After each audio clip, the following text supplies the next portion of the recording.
Today, we're continuing with our series, 7 Mistakes High Achievers Make When Choosing Their Next Career Step. You can read the introduction to this series as well as mistakes numbers 1 through 4 at the link above.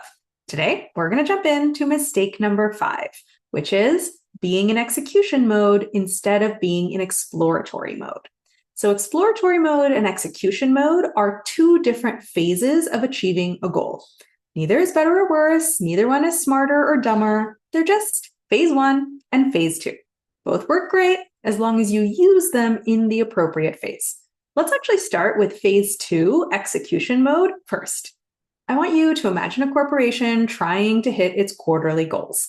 They know exactly where they're trying to go, and they know exactly how to get there, or at least they have a very strong guess based on prior experience.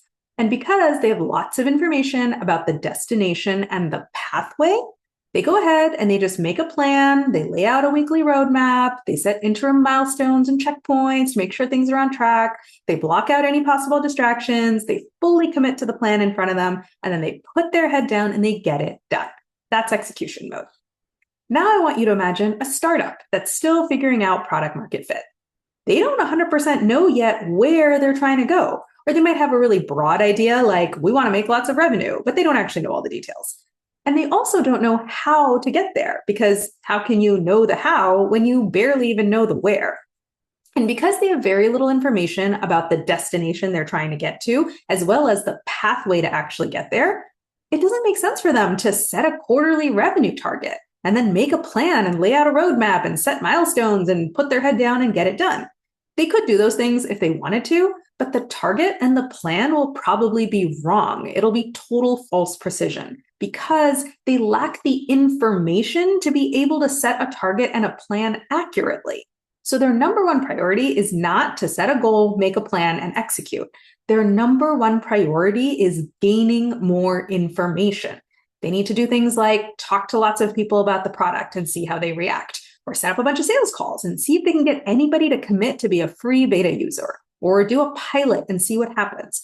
And as they do this, there will probably be lots of dead ends and lots of failure, but that's okay. In fact, that's really good because every dead end actually gives them new information. And once they have enough information, the destination and the pathway will become clear. That is phase 1, exploratory mode. Now, high achievers have usually spent a lot of time in execution mode, by which I mean they've been in a lot of situations where somebody else has already done phase 1 exploratory mode for them. And then they just hand you the phase 2 execution mode plan.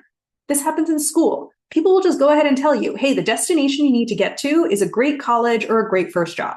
And then they'll also tell you, here's the pathway to doing that. You need to study hard and get good grades. You need to lead a few clubs or initiatives and show some leadership potential. You probably want to win some awards if you can. And most importantly, don't get too distracted by your young adult social life and stay focused on the future. Now, you probably need to figure out that destination and that pathway totally from scratch for yourself. People probably told you, broadly speaking, this is what you need to do, and you did it. This also happens in the early part of your career. Someone will tell you, hey, the destination you're trying to get to, here's the first job and or grad school combo that will set you up really well, whether that's in business, in law, in finance, medicine, whatever pathway it might be. And then people will also tell you, here's the pathway to get to that destination. You need to prepare for the interviews in this way. You need to apply for these schools, take these tests, work hard, build your skills, get your first few promotions. Again, you probably didn't have to figure out that destination and that pathway totally from scratch. People told you, broadly speaking, this is what you have to do, and then you did it. But at some point, that well-trodden execution mode pathway comes to an end. Maybe you're at the end of the prescribed path, and now it's totally on you to decide for yourself what you want to do next. Or maybe you just don't want to be on that path anymore, and continuing on feels like drudgery. Either way, you've now been kicked into phase 1 exploratory mode, possibly for the first time, or maybe just in the most intense way that you've ever been in your life. Now, here's the critical mistake that I see way too many high achievers make at this point. They approach exploratory mode like it's execution mode, and I don't want you to do that. I don't want you to be in a rush to set a destination or lock down a pathway as quickly as possible. And I don't want you to commit to an arbitrary or a B+ destination and pathway just to get out of the discomfort of the unknown.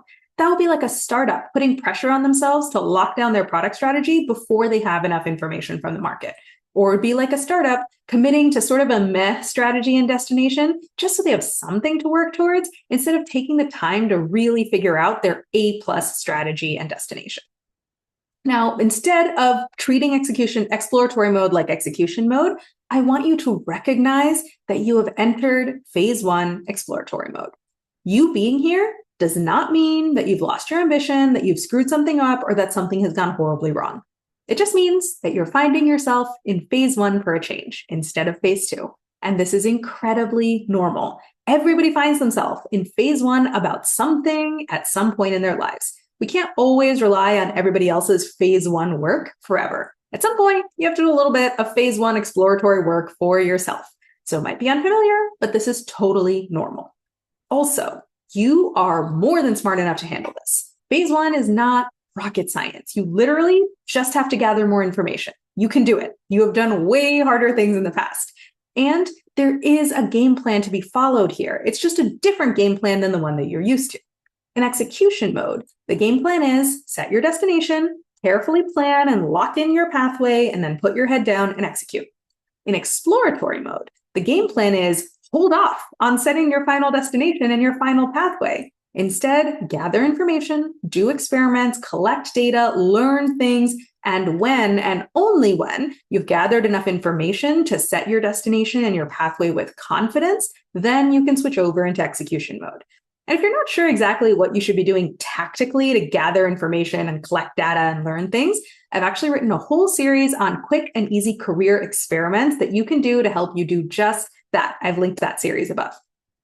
Now, here's why switching from execution mode to exploratory mode can actually be a bit hard for high achievers, even if they totally understand it in theory.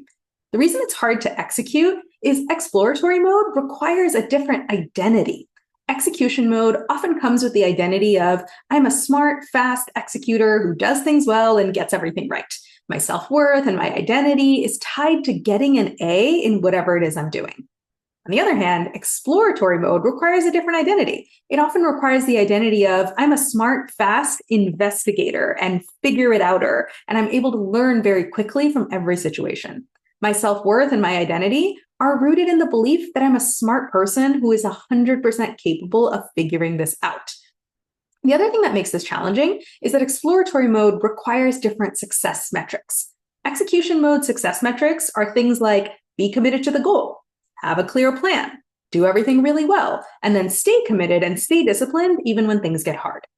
On the other hand, exploratory mode success metrics are more like stay open and unsure about the goal, keep the plan loose and flexible, fail a lot because every failure gives you more data, and pivot fast when things get hard or you get stuck.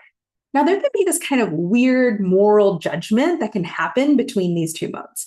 When you've spent a lot of time in execution mode, you look at those exploratory mode success metrics and you're like, stay open and unsure about the goal. That feels loosey-goosey.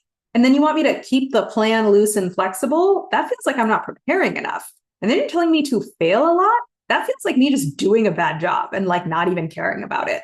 And then you're telling me to pivot fast when things get hard? That feels like being flaky and being a quitter.